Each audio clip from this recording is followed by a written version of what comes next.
가방 안엔 굳은 다짐이 the backpacker 우리는 backpackers yeah we the backpacker 내가 묻은 신발이 바래져도 backpacker 우리는 backpackers 출발은 언제나 겁없이 시작부터 맨발 내 눈에 싹 다 basic Assalamualaikum warahmatullahi wabarakatuh.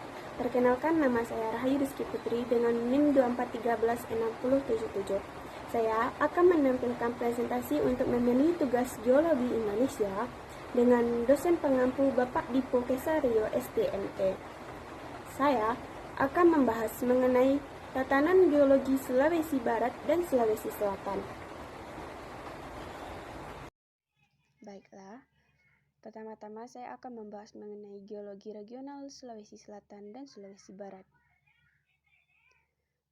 Pulau Sulawesi termasuk Sulawesi Selatan serta Sulawesi Barat terletak di zona pertemuan tiga lempeng tektonik utama, yaitu lempeng tektonik Eurasia, lempeng Indo-Australia, dan lempeng Pasifik, yang membentuk struktur geologi yang rumit.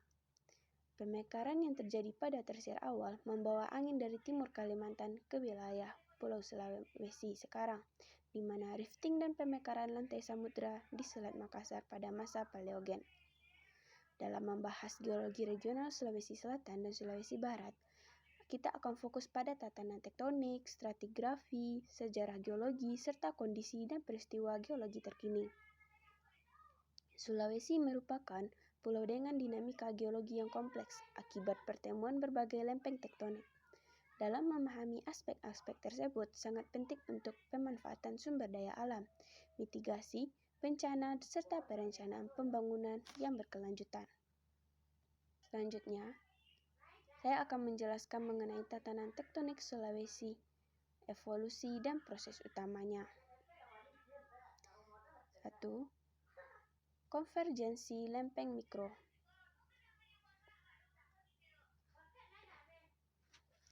Sulawesi terletak di antara lempeng Eurasia, lempeng Indo-Australia, dan lempeng Pasifik, yang menciptakan tatanan tektonik yang rumit. Selanjutnya dipengaruhi oleh sistem sesar yang aktif. Berbagai sesar aktif seperti sesar Palu Koro membuat deformasi regional dan potensi gempa bumi yang cukup signifikan di wilayah ini. Dipengaruhi oleh proses origenetik, di mana aktivitas tektonik menghasilkan pembentukan pegunungan dan cekungan sedimentasi di Sulawesi Selatan dan Sulawesi Barat. Formasi Sulawesi Selatan. Pertama, ada formasi Tonassa, di mana ini berkisaran pada usia Eosen hingga Miosen awal. Litologi yang terdapat berupa batu gamping, batu lempung, dan batu pasir. Ini berada pada area pengendapan sekitar laut dangkal atau platform karbonat. Ciri khususnya banyak mengandung fosil koral atau kars maros. 2. Formasi Walanae. Ini berkisaran antara Miosen tengah hingga Pliocene. Litologinya terdiri dari batu lempung, konglomerat, dan batu pasir. Area pengendapannya yaitu darat, delta, hingga laut dangkal. Ciri khususnya terdapat fosil vertebrata. 3. Formasi Camba. Formasi Camba terdapat pada Miosen tengah. Litologinya berupa batu pasir, serpih, dan sisipan batu gamping. Area pengendapannya terdapat di laut dangkal sampai delta. Formasi Sulawesi Barat. Terdapat formasi Toraja. Usia Eosen hingga Oligosen. Litologinya berupa batu gamping, batu lempung, dan batu pasir. Area singkapannya berada pada laut dangkal atau karbonatan. Ciri khususnya mengandung fosil koral. Formasi Latimojong. Berkisaran pada zaman pratersier. Litologi yang terdapat berupa kuarsit, filit, dan gneis. Berasal dari sedimen laut dalam dan darat yang mengalami aktivitas tektonik. Selanjutnya, stratigrafi Sulawesi Selatan dan Barat. Berupa catatan sejarah geologinya, Sulawesi Selatan memiliki formasi batuan Paleozoikum hingga kuarter yang merekam atau sebagai bukti sejarah sedimentasi laut dan darat. Ditandai dengan batuan sedimen karbonat dan vulkanik, lapisan batu lempung, serta pasir kuarter. Terdapat fosil sebagai penanda umur dari zaman Paleozoikum. Sulawesi Barat terkena Pengaruh tektonik dengan stratigrafi yang didominasi oleh batuan beku dan metamorfosa, batuan dasar metamorf dan granitik, endapan aluvial dan lahar, aktivitas vulkanik dan kuarter. Selanjutnya, sejarah geologi Sulawesi dari pembentukan hingga sekarang. Pertama, Mesozoikum awal. Awal pembentukannya berupa batuan dengan pengendapan laut dalam dan aktivitas vulkanik purba. Mesozoikum akhir hingga tersier. Terjadi orogenesa akibat tumbukan lempeng yang membentuk pegunungan awal Sulawesi. 3. Kuarter. Periode ini terdapat pembentukan cekungan sedimentasi dan aktivitas tektonik yang sangat intens beserta vulkanisme. 4. Zaman kini. Sekarang, pulau terus mengalami deformasi tektonik dengan bencana alam seperti gempa dan aktivitas gunung api. Kondisi geologi Sulawesi Selatan berupa potensi dan tantangannya. Potensi mineral yang terdapat di Sulawesi Selatan berupa kaya akan biji nikel, emas, dan perak dengan berbagai endapan mineralisasi yang sangat penting.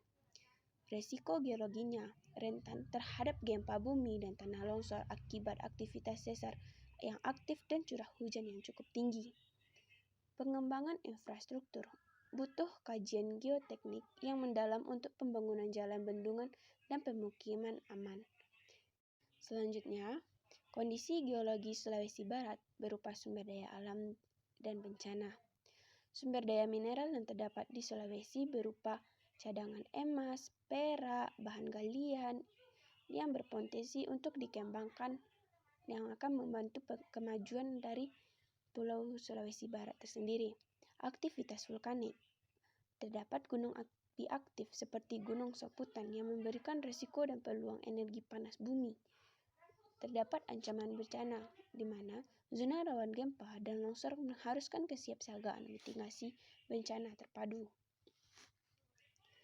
Selanjutnya, peristiwa geologi yang penting, di mana gempa bumi, gunung api, serta peristiwa lainnya. Pertama, kita akan membahas mengenai gempa bumi Palu dan Koro. Gempa besar pada tahun 2018 yang menyebabkan tsunami dan kerusakan masif di Sulawesi Tengah dan mempengaruhi wilayah Sulawesi Selatan Barat. Letusan gunung api aktivitasnya terdapat pada Gunung Soputan dan Gunung Lokon yang memantau kondisi vulkanik dan potensi erupsi. 3. Bencana tanah longsor dan banjir. Fenomena akibat curah hujan tinggi dan kondisi lereng yang curam di pegunungan Sulawesi yang menyebabkan wilayah ini berpotensi akan longsor dan banjir.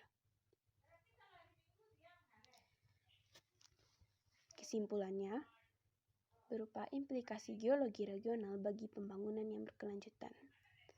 Integrasi pengetahuan geologi, kita dapat memahami tatanan tektonik dan stratigrafi utama dari wilayah ini untuk pengembangan wilayah yang aman dan efisien. 2. Mitigasi risiko bencana. Peningkatan kesiapsiagaan dan desain pembangunan yang mempertimbangkan potensi gempa dan vulkanik. 3. Pengelolaan sumber daya alam, memaksimalkan pemanfaatan mineral dan energi tanpa merusak lingkungan dan mengancam masyarakat. 4. Pembangunan yang berkelanjutan, strategi yang selaras antara eksploitasi sumber daya, perlindungan lingkungan, dan kesejahteraan masyarakat. Sekian penjelasan presentasi saya. Jika ada kesalahan kata, saya mohon maaf. Semoga mudah dimengerti. Saya ucapkan terima kasih serta wassalamualaikum warahmatullahi wabarakatuh.